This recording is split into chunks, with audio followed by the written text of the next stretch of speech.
চট্টগ্রামের সীতাকুণ্ডে এসএন কর্পোরেশনের জাহাজ কাটার সময় বিস্ফোরণে ঘটনায় দগ্ধ ১২ জনের মধ্যে ৮ জনের অবস্থা আশঙ্কাজনক। তাদের ঢাকায় জাতীয় বার্ন ও প্লাস্টিক সার্জারি ইনস্টিটিউটে ভর্তি করা হয়েছে।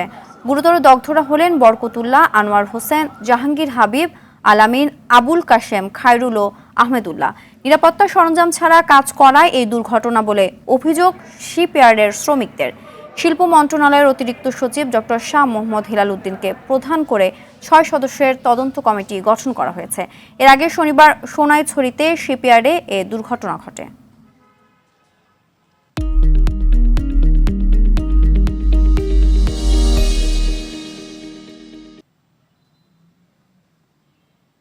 এগারোটার দিকে আমার সাথে আমার বাবা কথা বলার পরে কিছুক্ষণের ভিতরে কল দিতেছি, কল ধরতেছে না।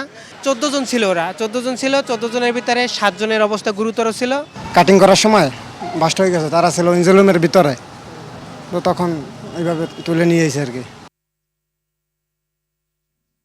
দর্শক, এ বিষয়ে আরও জানাতে রাজধানীর জাতীয় প্লাস্টিক সার্জারি ও বার্ন ইনস্টিটিউট থেকে যুক্ত হচ্ছেন সুমন তানভীর। তানভীর, যারা ভর্তি হয়েছেন তাদের সর্বশেষ কি অবস্থা, চিকিৎসকরা কি বলছেন জানাবেন।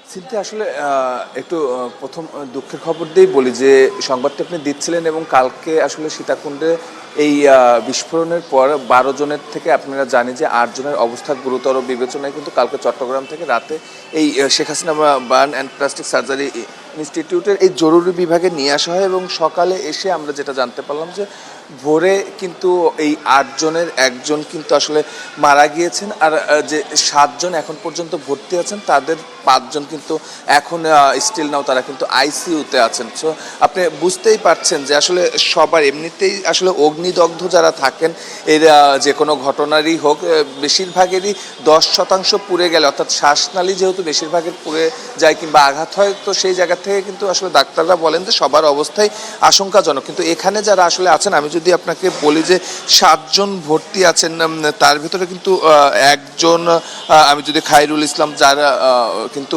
দগ্ধের পরিমাণ ৮০%, আবুল কাশেম যার দগ্ধের পরিমাণ ৭০%, জাহাঙ্গীর আলম, হাবিব, এদের সবার কিন্তু আসলে দগ্ধের পরিমাণ আমরা ডাক্তারদের সঙ্গে কথা বলে যেটা জানলাম যে প্রায় ৫০% ওপরে।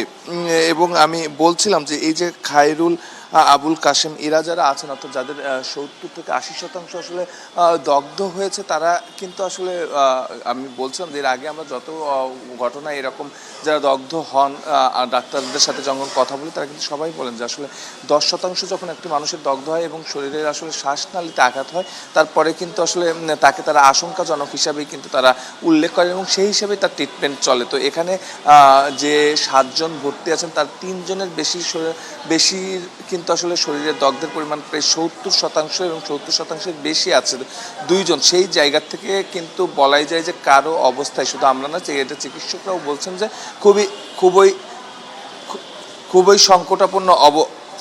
খুবই সংকটাপন্ন অবস্থা কিন্তু আসলে চলছে এবং তাদের সর্বোচ্চ চিকিৎসা দেওয়ার চেষ্টা এখানকার যারা কর্তব্যরত চিকিৎসকরা আছেন তারা কিন্তু করে যাচ্ছেন। তো এই ছিল আসলে সীতাকুণ্ডের বিস্ফোরণে আমার কাছে সর্বশেষ। ধন্যবাদ।